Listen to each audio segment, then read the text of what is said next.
honorables sénateurs, avant toute chose, je tiens à saluer, vraiment à saluer la qualité des interventions des collègues sénateurs. Ça a été le cas à l'Assemblée nationale. De ce projet de loi sur la reddition des comptes, j'ai retenu 3 leçons.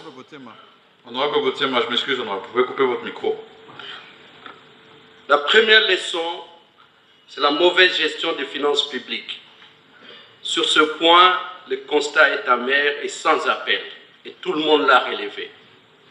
La Cour des comptes a relevé des innombrables abus, des fautes de gestion, des incohérences et autres maladresses.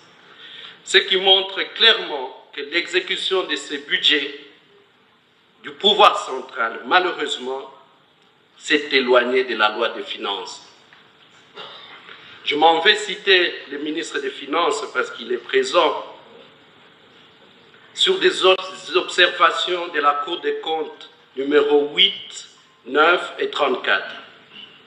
La Cour des comptes demande des explications sur les paiements des créances non certifiées, sur les paiements par procédure d'urgence et la dette intérieure.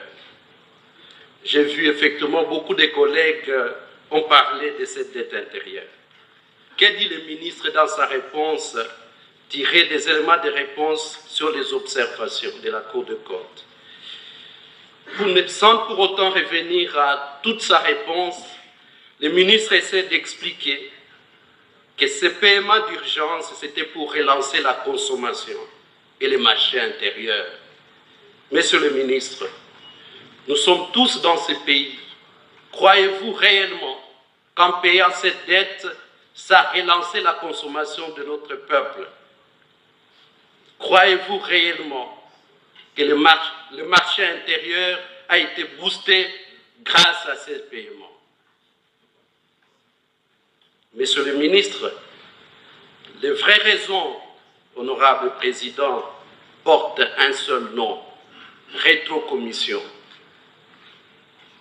Dans sa réponse, encore une fois, monsieur le ministre actuel se désolidarise des pratiques de son prédécesseur. Il s'engage, quant à lui, on peut le saluer, à respecter scrupuleusement les observations de la Cour des comptes. La troisième partie de sa réponse, ce qui est très important, c'est le fait que le ministre des Finances nous invite, nous, autorités budgétaires, à prendre nos responsabilités. C'est quoi ces responsabilités? C'est dégager les responsabilités, c'est proposer des sanctions contre effectivement des auteurs de cette mégestion. Deuxième leçon que j'ai tirée, c'est que les priorités du gouvernement ne sont pas les bonnes. Une minorité est privilégiée et l'écrasante majorité de la population négligée.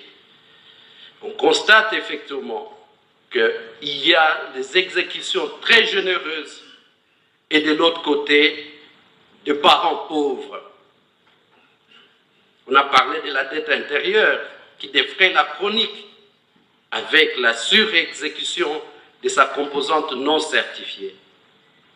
Ces surdépenses, effectivement, n'ont d'équivalent que la très faible exécution des budgets sociaux de base, déséquilibre entre les institutions nantis et les budgets sociaux de base. Les collègues ont parlé de l'agriculture, l'enseignement, la santé, les taux d'exécution étant très faibles. Je ne reviens plus sur le PDL 145 territoires, tout le monde en a parlé. Et donc, les dépenses de fonctionnement sont donc outrancièrement disproportionnées par rapport aux dépenses d'investissement. Troisième leçon, monsieur honorable président, c'est que tout l'argent va au national, ultra privilégié, et qu'il ne reste rien ou très peu pour l'échelon local, comme l'a déploré tous les collègues ici présents. Les rétrocessions aux provinces, je ne reviens plus. Qu'en est-il des investissements aux provinces? 0%. Les ETD, rien du tout. La caisse de la péréquation, tout le monde en a parlé. Comment à ce point on peut développer notre pays, honorable président? À juste titre, que ce soit l'Assemblée nationale, j'ai vu qu'ils ont pointé du doigt les responsabilités, et même les responsables. Je vois ici les collègues parler aussi des responsabilités. Mais qu'est-ce qu'a proposé l'Assemblée nationale? C'est la mise en place d'une commission d'enquête parlementaire. Mais pour dire quoi? Cette commission parlementaire, de plus que ce qui a été dit ici, ce qui a été dit par la Cour des comptes elle-même, et même certaines organisations de la société civile. Nul n'ignore ici, honorable président, les dictons. Quand on veut enterrer un dossier, on crée une commission. Non, soyons sérieux. Le Parlement est l'autorité budgétaire. Il est donc constitutionnellement de notre devoir et de notre obligation, certes de pointer les responsabilités, mais aussi et surtout de tirer les conséquences. Autrement dit, de proposer des sanctions. Ces sanctions peuvent être de plusieurs natures. Sanctions politiques, comme vote de défiance pour les ministres encore en fonction.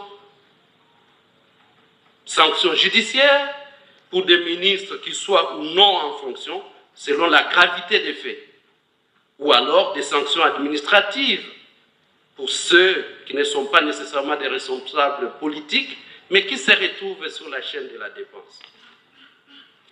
Honorable Président, beaucoup d'entre nous constatons ici que ces comptes ne sont ni sincères, ni conformes, et qui ne correspondent en rien à la réalité. Quoi qu'il en soit, en ce qui nous concerne, nous sénateurs, la moindre chose serait que les responsabilités soient clairement établies et que les sanctions appropriées et proportionnées soient prises au moment du vote de la loi. Nous pourrions ainsi accepter de déclarer recevable ce projet de loi de reddition des comptes afin de ne pas bloquer le processus budgétaire en cours, mais à une condition sine qua non, que dans le même temps, au même moment, nous proposions à l'Assemblée nationale des sanctions contre les responsables de ces fautes de gestion. Il en va de notre devoir, tant sur le plan légal que moral. Et cela témoignerait de notre sens de l'équilibre et même des responsabilités. Au demeurant, honorable Président, de telles sanctions pouvaient avoir un effet dissuasif et permettre la bonne gestion des finances publiques dans notre pays, afin que le budget et son exécution répondent aux attentes de la population. Nous devons éviter la complaisance dans l'examen de la loi des finances et nous devons, sans faillir, user de notre pouvoir comme autorité budgétaire, ce qui veut dire seulement surveiller la bonne exécution du budget, sanctionner les fautes de gestion, effectuer une veille budgétaire tout au long de l'année, sans attendre la dernière semaine pour constater les écarts. Honorable Président, mes chers collègues, un pouvoir ne s'use que si on ne l'utilise pas. Tâchons de nous en rappeler. Je vous en remercie.